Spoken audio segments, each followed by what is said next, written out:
What's up, guys? We are 1 month away from the futuristic iPhone 8. It's hard to believe it is almost here. Let's go ahead and cover the last week in iPhone 8 leaks, news, rumors, everything clumped up into one because there's a lot to talk about. So first off, a new report published by Ming-Chi Kuo. He actually detailed some of the last key points about the iPhone 8 before release. Firstly, colors. He says there will only be 3 colors of all iPhones coming later this year, and that includes the 7S models and the iPhone 8. There will only be black, silver, and gold. So there will not be any other colors, and this is probably to differentiate the lineup a little bit, simplify it. That means rose gold, jet black, and red are going to be disappearing, which I'm very sad to see those go, but I guess it makes sense. Now, in a new report, this supposed gold is apparently a copper tone iPhone to be called Blush Gold by Vania Gaskin. I reported on this in my last video. Since then, there have been a lot of mock-ups that have leaked online. A lot of people have got these and reviewed them. I'm getting mine tomorrow. And this new color is actually very good looking. It seems to be a new trend in modern smartphones. So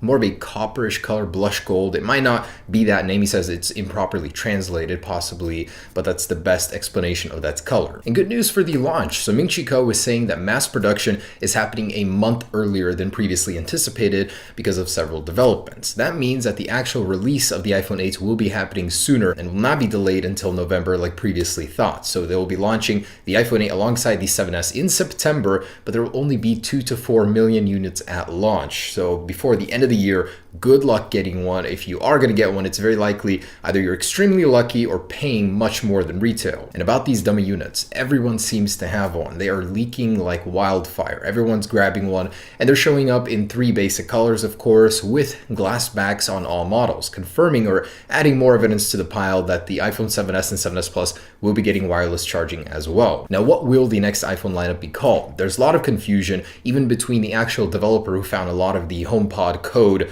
referencing the iPhone 8. He's saying that it's unlikely to be called the iPhone Pro. John Gruber in his new article disagrees and says that it's likely it will be called the iPhone Pro, and goes into further detail saying that the iPhone 7S naming scheme will not exist at all. He said the 7S will not exist. There will be a different naming scheme for that iPhone because people tie in the S naming scheme to be a small update, and it will not be a small update, he says, because it's getting a new glass back, new features. Apple wants to differentiate itself from that past S naming scheme and just call it either the iPhone, literally just the iPhone, or the iPhone 8 for that base model iPhone 7S, then the iPhone 8 Plus, and the iPhone 8 Pro for the actual iPhone 8. Quite confusing, but basically I created these diagrams. So the old one, what we thought it would be called, and the new 2 options that John Gruber is saying will likely be the 2 that Apple will choose between. Also in his report, Ming-Chi Kuo again is reinforcing his earlier statement that fast charging will be happening across all devices coming later this year, but the actual Cube, the power adapter to make fast charging happen,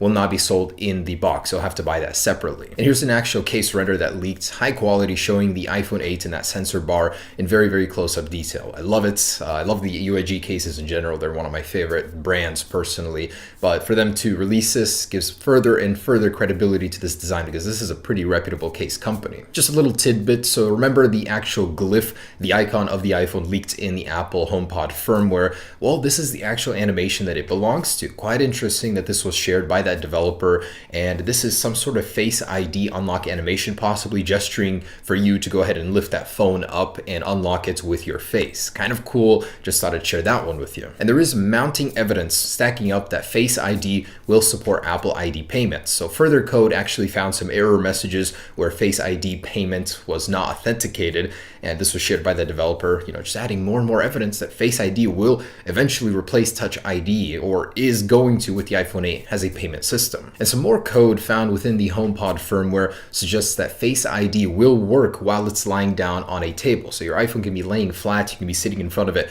on a desk, and you will be able to unlock your phone using that system. Because it's using infrared sensors, it can scan your face in many awkward positions that standard iris scanning would not be able to do. There also seems to be an auto lock feature where somebody could possibly be scanning their face and it would lock your account in case that your phone got stolen and someone was attempting to scan their face as yours, something like that. Maybe it senses something is wrong and automatically locks up your account.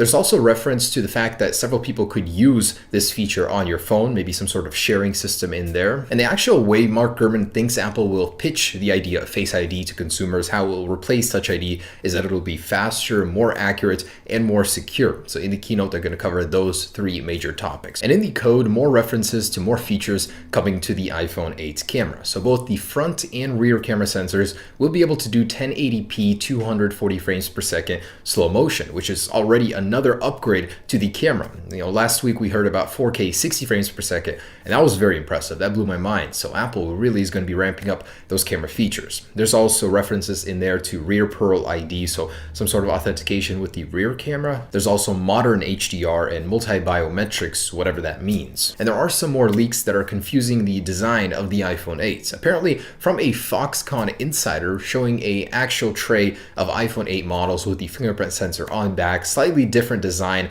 not glass backs. Basically everything that we've heard was wrong based on this. Honestly, could be an attempt by Apple to muddle the waters here to make things more unclear, but I think it's going to take a lot more than this based on the HomePod leak. There's also some instructional booklets here that showcase this same design with fingerprint sensor on the back and a square display. Ugly. Really hoping this is fake. Vinny, I guess, can sure thinks so. So just wanted you guys to know those are out there as well. And the actual top layer of the glass for the iPhone 8 has leaked as well. Don't know about the authenticity of this one, but it does show in closer detail what the actual cutouts will be for, and it's very interesting. So Face ID, the facial recognition system, will require 3 additional sensors, with the old proximity sensor and light sensor being placed in a very slim top bar up there. Very interesting. And some details about the virtual home button of the iPhone 8 hidden deep within the HomePod code reveal several key features. For one, it can resize, the indicator can be hidden, no API to change the actual color of the home button, so that's going to be static, and the tab bars extend under it. And in an explanation, basically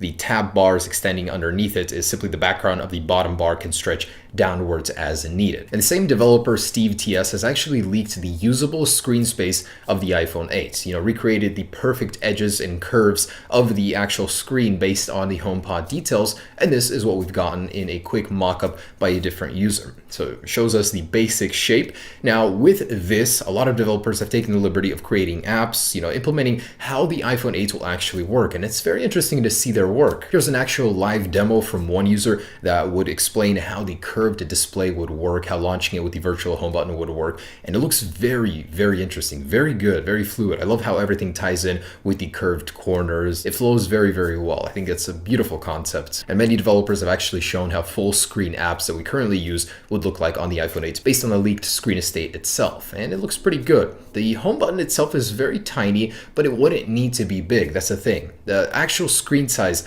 of the iPhone 8 is not going to be very big. This is an actual mock-up compared to the iPhone 7 right now, and you get a very slim amount on top of what the iPhone 7's was, which is not much at all. The other room is taken up by the virtual home button function area, and the other part with the status bar itself. And an actual prediction from Steve TS, this is not backed by any code leak or anything like that, but Apple could actually match the top status bar area with the bottom to create a symmetry in the iOS experience for the iPhone 8. Because it's going to be off, they might as well compensate on the bottom for the virtual home button area and the function bar area. I think it's a very interesting concept. And here are a couple mock-ups of how video could actually look on the iPhone 8. One developer seems to think that Apple will be switching to an 18:9 aspect ratio, and this is how video would look. It would crop the top and bottom area of the iPhone, and you'd basically get squared video like you would on a normal one. And another concept explores the idea of video taking up the entire screen estate. I personally think it would crop and stretch the video just a little bit too much, and plus the sensor bars covering up some of your content. So the other option, I believe, will be the one Apple will go with. More hidden code suggests that the iPhone 8 will be able to suppress notifications when it notices you are making eye contact with it. Why display a notification when you're already on your phone using it? And a Foxconn vice president has actually spoken about the iPhone 8 price, saying it will not be cheap. Hey, what a surprise. We already knew it would be around $1,200, but the actual piece of information he shared that was very interesting is that the iPhone 8 has a 40% failure rate for the display. That's crazy. It must be so advanced that it's that difficult to make. It's truly in a phone one of the first completely edge-to-edge displays with a very small cutout. I mean, the Essential smartphone will be one also, but most, like the Galaxy, do have a bezel on the top and bottom as well. And here's something crazy. Apple spends an insane amount on research and development compared to its competitors. So in a new report, Apple bumped up their R&D by 15% at the end of July, and this is probably for the new Apple Car, for the HomePod, for the actual wearable glasses they're working on. There's a lot of projects that they're putting more and more money into. And for Apple, that comes out to be the same R&D ratio as when the original iPhone was being developed. That's just crazy for a company worth this much today. All right, guys, there it is. That's the latest on the iPhone 8 for this week. We're only a month away. I cannot personally wait to get the new copper color. I think it looks fantastic. A lot of smaller features we're finding out about. Those cameras are going to be very, very impressive with the 4K 60 and the improved slow motion. So stay tuned for more information on that. I'll have more videos for you soon and giveaway coming later this week. Peace.